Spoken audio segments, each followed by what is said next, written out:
1 kilo కట్టండి.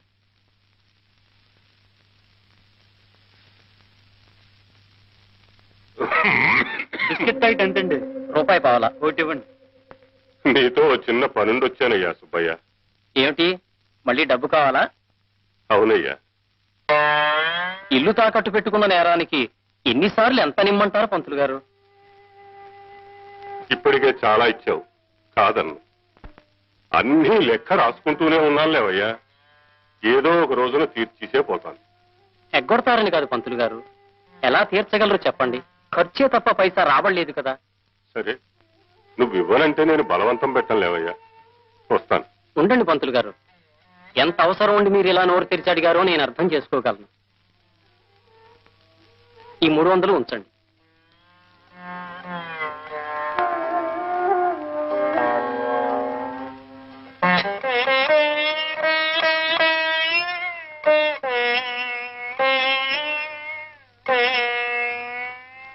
తీసుకోమ్మా.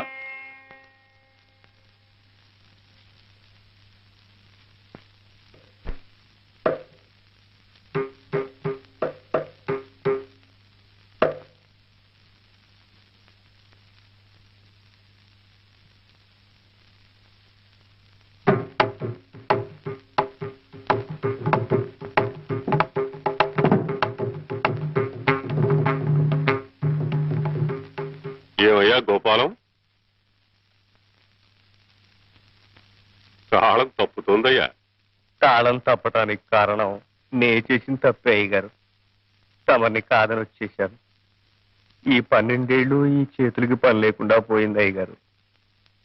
నేను కన్ను మూసే లోపల ఒక్కసారైనా మళ్ళీ తమ కచేరీకి మృదంగం వాయించే అవకాశం రావాలని 1000 దేవుళ్ళకి మొక్కుకుంటున్నాను బాబు. నీకు అవకాశం రావడం కాదయ్యా, జనానికి సుస్వరమైన సంగీతాన్ని వినే అదృష్టం లేదు. కానీ ఎల్లకాలం ఇలా ఉండిపోదు గోపాలం.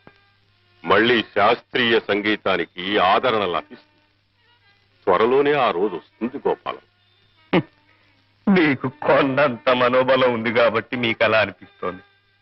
కానీ మహారాజులాగా బ్రతికిన మిమ్మల్ని ఇలా చూస్తుంటే నా గుండె నీరైపోతుంది అయ్యగారు. పిచ్చివాడ, నేను సంపాదించిన ఆస్తి కరిగిపోయినా ఆ దేవుడిచ్చిన ఈ స్వరం తరిగిపోలేదయ్యా. నేను బాధపడేది తిండి లేని రోజున కాదు, నేను పాడలేని రోజు.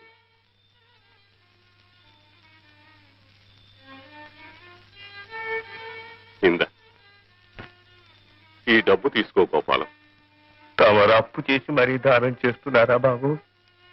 సుఖాల్ని కలిసి పంచుకున్నాం, కష్టాల్ని కూడా కలిసే పంచుకుందాం గోపాలం. తీసుకో, తీసుకో అయ్యా.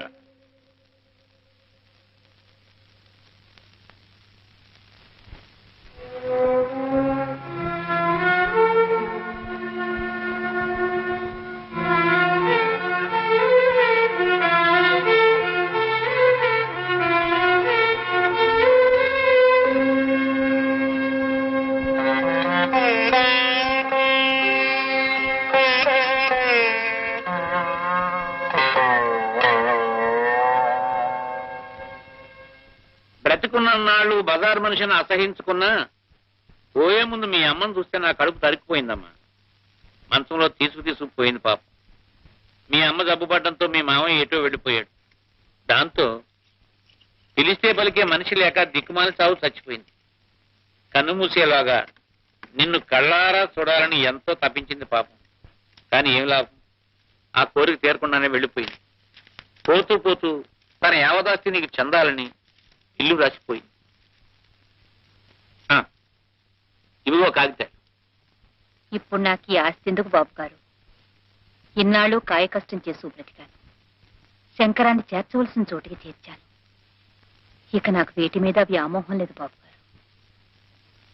నిజమేననుకో, కానీ ఈ ఆస్తి నీకు అక్కర్లేకపోయినా ఏ ధర్మకార్యానికో పుణ్యకార్యానికో వినియోగించవచ్చుగా.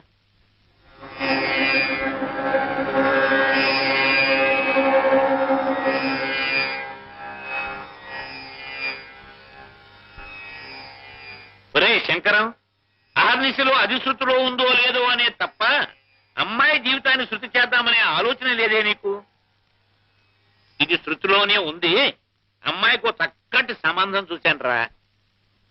చూసావు కదరా, ఇప్పటి వరకు చాలా చక్కటి సంబంధాలు చూసావు. ఇదిగో ఇదిగో ఇదిగో ఇదిగో ఆ వెంటకాడనే వద్దని నేను ముందుగా హెచ్చరిస్తున్నాను. ఇదివరకటి సంబంధాలే. ఆ కుర్రవాడి తండ్రి గరిట తిప్పాడనండి, ఈ కుర్రవాడి తల్లి సకేసి సాంప్రదాయం మంచిది కాదనండి, ఇటువంటి దిక్కుమాల వంకలు పెట్టి కొట్టేసేవా ఇహ నేను ఊరుకునేది లేదు. ఇప్పుడు ఈ కుర్రాడు ఉభయ భాషా ప్రవీణ స్వరద్రూపిణి, యోగ్యుడు ఉత్తముడు నున్ను. పాపం బామ్మగారు తప్ప అమ్మా నాన్న లేరట్రా కుర్రాడికి. మన ఊరి స్కూల్లోను మా ఇంటి పక్క వాటాలోను ఈ మధ్య చేరాడురా.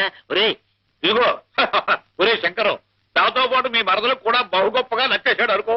ఇదిగో నేనే ముహూర్తం పెట్టి చేద్దాం అనుకున్నాను, కానీ ఈ కాలం పిల్లలు ఒకళ్ళ వాళ్ళు చూసుకోకపోతే బాగుండదేమోనని. అవునరా, ఈసారి ఖాయంగా ఖాయం. అన్ని ఏర్పాట్లు పూర్తి చేసి బాగుండదేమోనని. ఏదో పిల్ల తండ్రివి కుర్రాన్ని నీకు చూపించకపోతే బాగుండదేమోనని. ఎంత స్నేహితుడినైనా ఇంత చొరవ తీసుకోవడం అంత బాగుండదేమోనని. కనీసం నీ నోటీసులోకి తీసుకురాకుండా నేనే ప్రొసీడ్ అయిపోవడం మరీ బాగుండదేమోనని నీ మరదంతో చెప్పి వాళ్ళని తీసుకురమ్మని చెప్పి హెసి పంపించాను రా. ఇహనో ఇప్పుడో వాళ్ళు వచ్చేసేస్తారు. ఏదో లాంఛనప్రాయమైన పెళ్లి చూపులే తప్ప. ఇదిగో ఒరే, నీకు మళ్ళీ సెకండ్ వార్నింగ్ ఇస్తున్నాను. ఆ వంక ఈ వంక పెట్టి కాదన్నావా ఇక బాగుండు. వెర్రివాడ, ఆ కళ్యాణ ఘడి వస్తే ఆపడానికి అడ్డుపడ్డానికి మనమెవరన్నా? అమ్మాయికి పెళ్లి జరుగుతుందంటే నాకు మాత్రం సంతోషం కాదురా. నేనేమీ మాట్లాడను, కానివ్వండి. ఆపబ్బాయి ఆపు. రండి పిన్ని గారు, ఇదే ఇల్లు. సారా దిగు.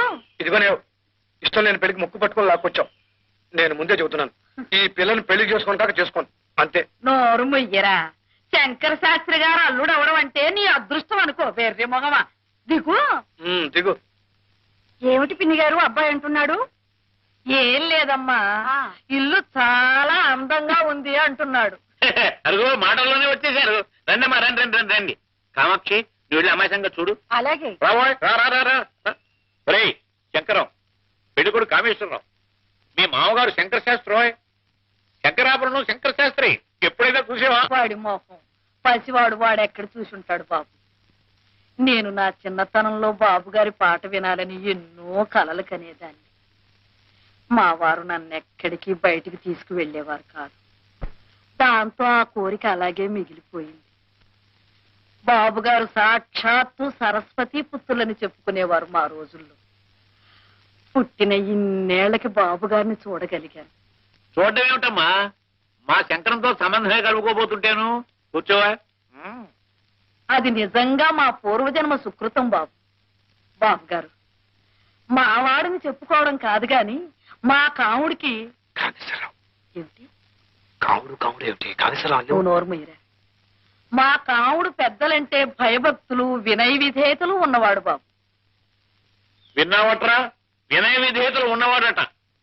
మా వాడికి ఒక్క దురలవాటు లేదు బాబు. విన్నావట్రా, ఏ దురలవాడు లేనివాడట. పొద్దున్నే శుభ్రంగా ఇంత చెద్దనం తింటాడే తప్ప కాఫీలు గీఫీలు అలవాట్లేవు బాబు. ఆహాహాహా, ఈ రోజుల్లో సజ్జనం తిని అల్లుడు దొరకడం ఎంత అదృష్టంరా.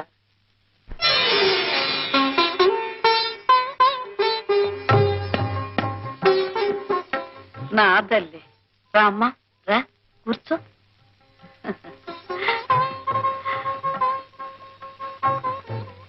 అమ్మాయి వచ్చిందిరా. అబ్బాయిని తలెత్తి చూడమనండి పిన్ని గారు. నువ్వు చూడవే శారదా.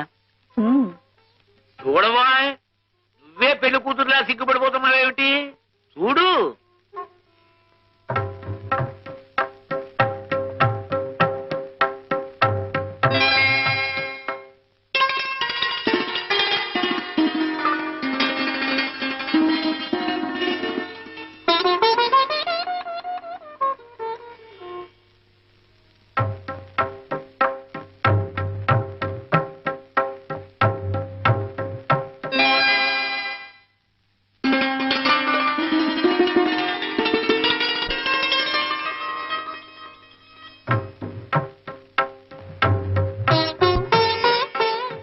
నీ పేరేమిటి తల్లి? శారద. అలాగా, సరస్వతీదేవి పేరు పెట్టుకున్నారన్నమాట. మా బాగా అన్నారు. మా పిల్ల సాక్షాత్తు సరస్వతీదేవే అనుకోండి. మంచి గాత్రం ఉంది. మొగుడికి ఉత్తరాలు రాసుకునేంత చదువు చదువుకుంది. వంట వార్పు శుచి, శుభ్రం అన్నీ తెలుసు. నచ్చితే గాజు గ్లాస్ తీసుకోండి.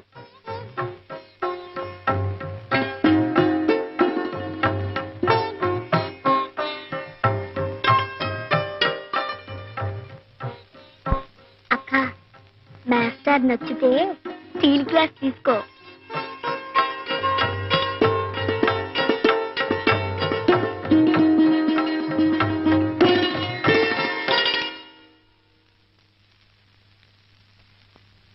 చూసేవటో అమ్మాయి నచ్చిందా? వాడి మొహం వాడికి నచ్చడం నచ్చకపోవడం ఏమిటండి?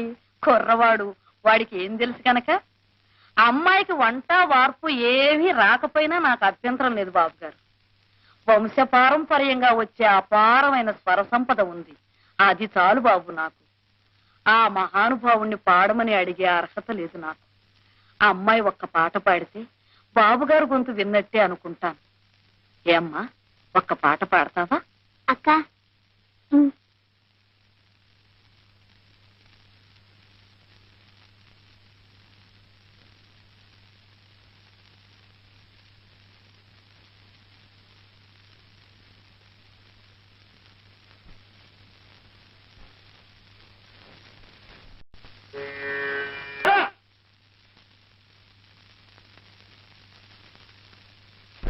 నువ్వు పాడుతున్న రాగం ఏమిటి, అంటున్న స్వరం ఏమిటి?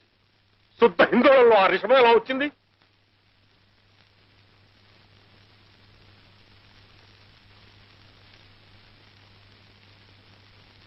చెప్పు, హిందోళానికి ఆరోహణ ఏమిటి?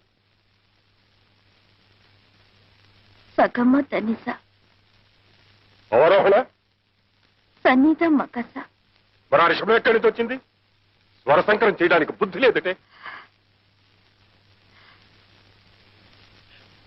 నిజమేలేండి, వృషభం పడితే మరి ఏమిటది? వృషభమా రిషభమా? రిషభమేనండి, రిషభమే. ఏదో పొరపాటునన్నాను. రిషభం పడితే హిందోళం కాదు కదా, చారుకేసు అవుతుంది. చారుకేసు కాదండి, చారుకేసు ఎట్ అవుతుంది? కాఫీ కాఫీ అవుతుందండి. నువ్వు లేఖనికి ముందు లే. రిషభం అన్న మాట కూడా పలకడం చేతకాని వాడివి సంగీతం గురించి మాట్లాడడానికి నీకేం అర్హత ఉందయ్యా? తెలిస్తే తెలిసినట్లుండాలి, లేకపోతే నోరు ముసుగు పడి ఉండాలి. అది కాదండి బాబు గారు, తమని మరొకసారి కలుస్తాం. ఆ అవసరం లేదు. అవసరం లేదురా, నీకేది అవసరం లేదు.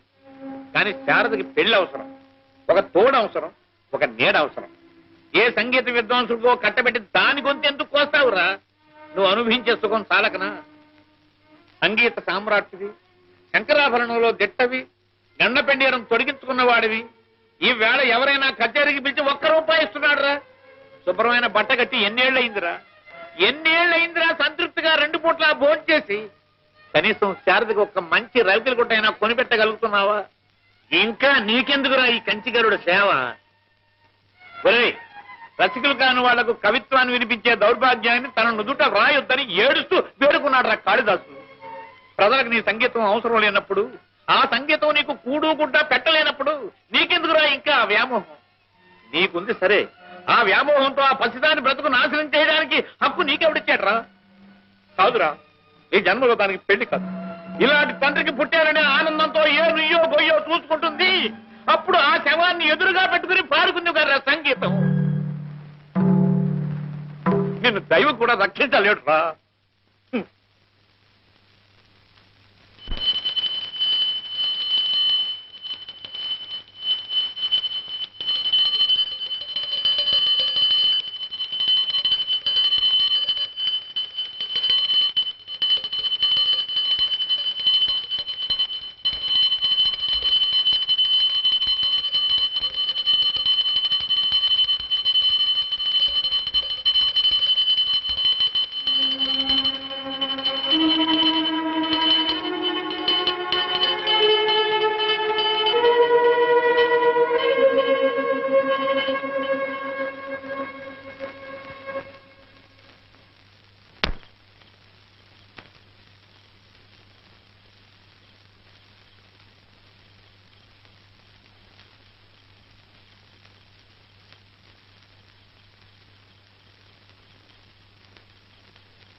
నువ్వు పాడుతున్న రాగం ఏమిటి, అంటున్న ఆ స్వరం ఏమిటి? శుద్ధ హిందోళంలో రేషమే ఎలా వచ్చింది?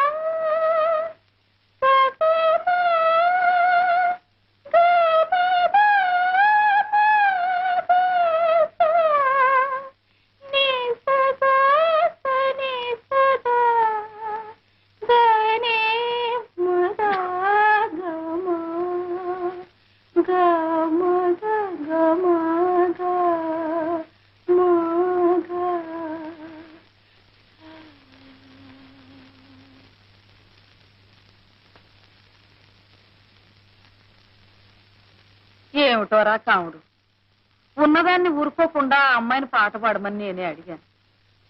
ఇరకాటంలో పెట్టి ఆ అమ్మాయిని నువ్వు ఇరకాటంలో పెట్టావు సరే, మధ్యలో నేను ఇరుకుని పడ్డాను.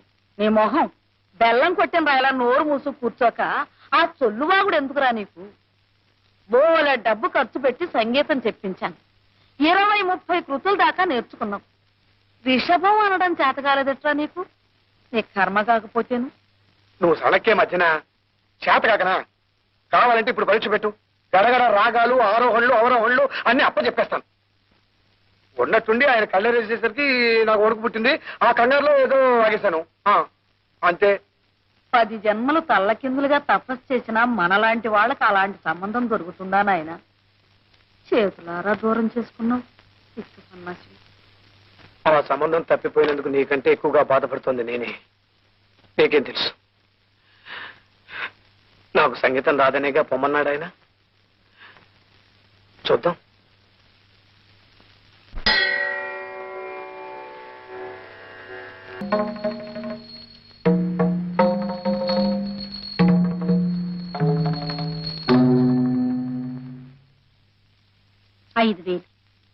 మీ డబ్బు పూర్తిగా ముట్టినట్టేనా? ముట్టిందమ్మా, ఉండండి రసీదిస్తాను. సుబ్బయ్య గారు, నాకు రసీదులతో పని లేదండి. శంకర శాస్త్రి గారి బాకీ పూర్తిగా తీరిపోయిందని మీరొక్క మాట అంటే చాలు. అదే మాటమ్మా. చూడండి, ముందు ముందు శాస్త్రి గారు ఎప్పుడు ఎంత డబ్బు అడిగినా ఇస్తూ ఉండండి. ఆ బాకీ నేను తీరుస్తాను. అలాగేనమ్మా. వస్తానండి.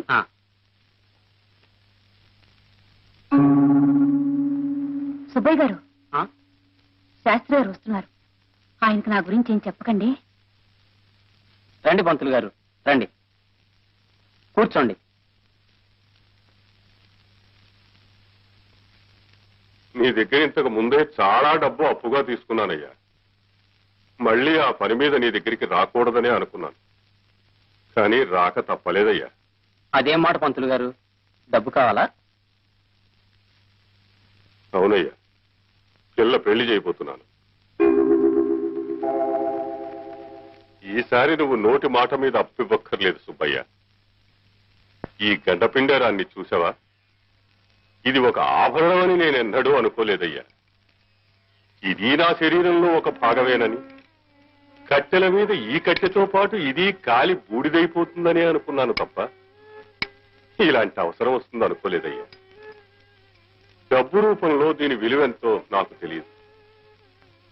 ఇది తాకట్టు పెట్టుకుని డబ్బు అప్పి. మీలో ఉన్న సరస్వతీదేవికి ప్రజలు తొడిగిన ఆభరణం ఇది. దీనికి విలువ కట్టే స్తోమత, అర్హత నాకు లేవయ్య గారు. మీకెంత డబ్బు కావాలంటే అంత డబ్బు నేను సంతోషంగా ఇస్తాను.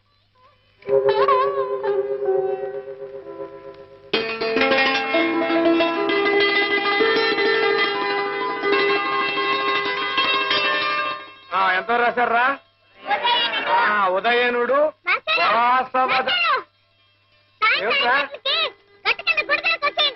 ఎందుకురా?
పలుకే బంగారమాయనా కోదండ పాణి పలుకే బంగారమాయనా పలుకే బంగారమాయే పిలచీన పలుకవేమి కలలో నీ నామస్మరణ మరవా చక్కని సామి పలుకే బంగారమాయనా. ఏమిట్రా ఏమిటిదంతా? అంతా మీ మంచికే, దానికి తెచ్చుకోండి. అయ్యగారు మీ ఇద్దరు పెళ్లి కొప్పుకున్నారు, అందుకని మీరిద్దరు సంతోషంగా దేవుడి దర్శనం చేసుకుంటారని రమ్మన్నాను. ఇక మీ ఇష్టం.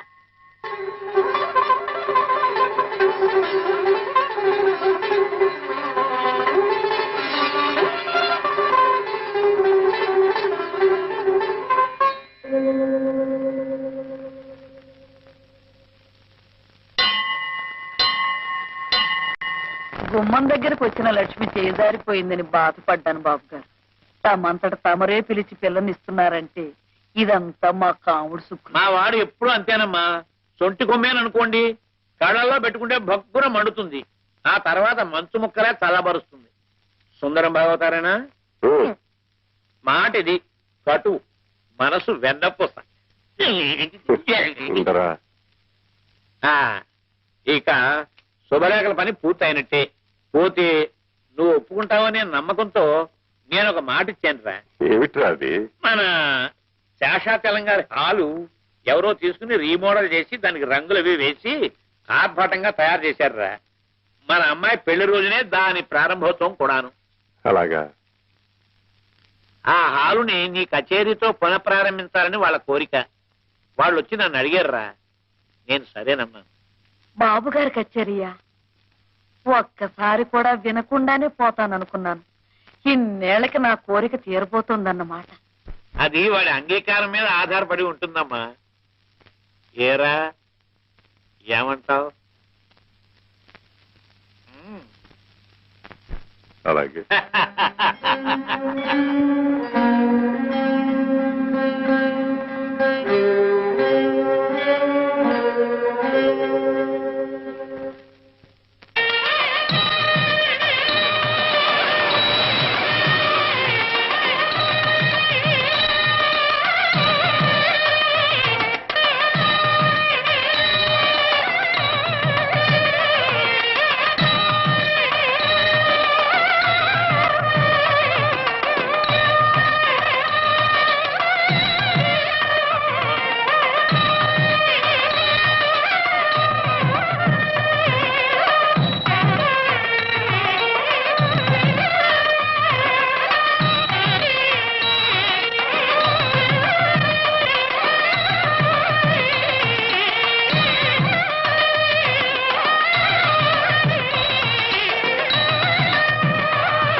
పెద్దలందరికీ నమస్కారాలు.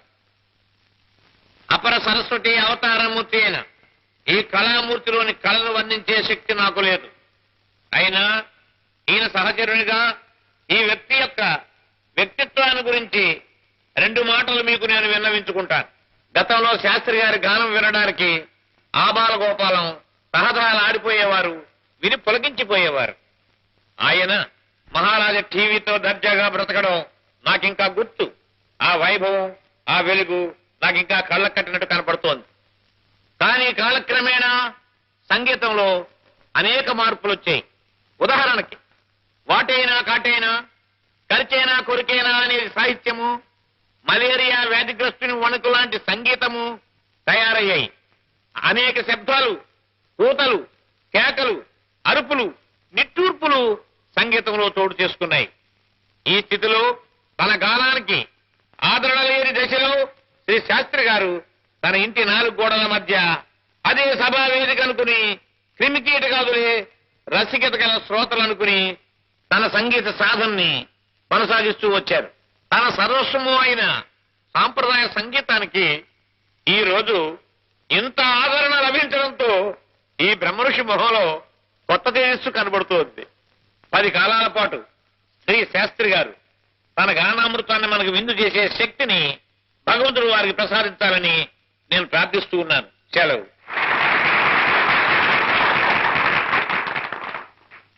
సభకు నమస్కారం. పాశ్చాత్య సంగీతపు పెను తుఫానుకి రెపరెపలాడుతున్న సత్సాంప్రదాయ సంగీత జ్యోతిని ఒక కాపు కాయడానికి తన చేతులు అడ్డుపెట్టిన ఆ దాత ఎవరో వారికి 100,000 వందనాలు అర్పిస్తున్నాను. సృష్టించిపోతున్న భారతీయ సంస్కృతిని, సాంప్రదాయాన్ని పునరుద్ధరించడానికి నడుం కట్టిన ఆ మహామనీషికి శిరస్సు వంచి పాదాభివందనం చేస్తున్నాను.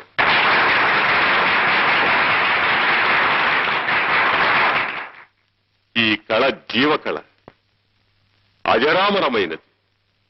దీనికి అంతం లేదు.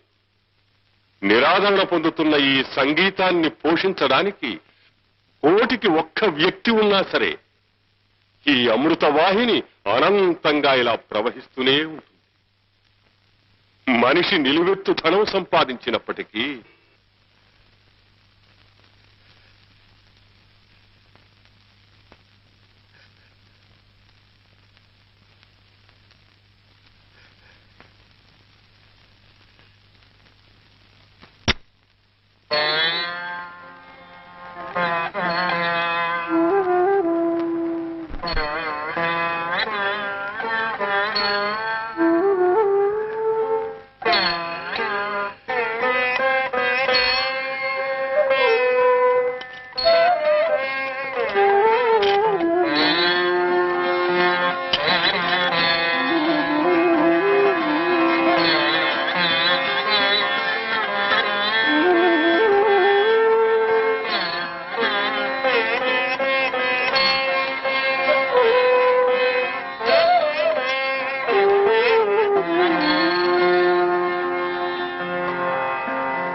శతమానం భవతి శతాయు పురుషస్యేంద్రియాయుష్యేంద్రియే ప్రతిష్టతి.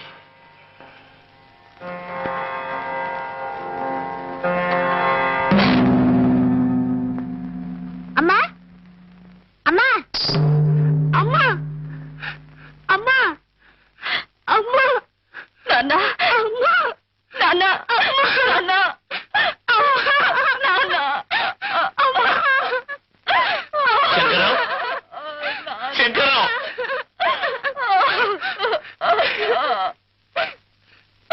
ఏమండి And for more videos, Please subscribe to iDream. Please subscribe to iDream. Please subscribe iDream. And please subscribe to iDream. For more videos, subscribe to iDream. please like, share and subscribe to the channel. Congratulations, iDream. Subscribe to iDream. Subscribe to iDream. So subscribe to iDream Media. iDream ki iDream team andarki huge congratulations. Please subscribe iDream Media. Please subscribe to iDream. Subscribe iDream. Please subscribe to iDream. iDream అంటే నా కళల channel subscribe చేసుకున్న నోరు తిరుగుతలేదు. మీరైతే గంట గుర్తు కొట్టండి. For more such videos, please subscribe to iDream. Subscribe to iDream. Please subscribe to iDream. Please subscribe iDream Media. Please do subscribe to iDream. Please subscribe to iDream Media. For best entertainment and information, please subscribe I Dream. And don't forget to subscribe to iDream.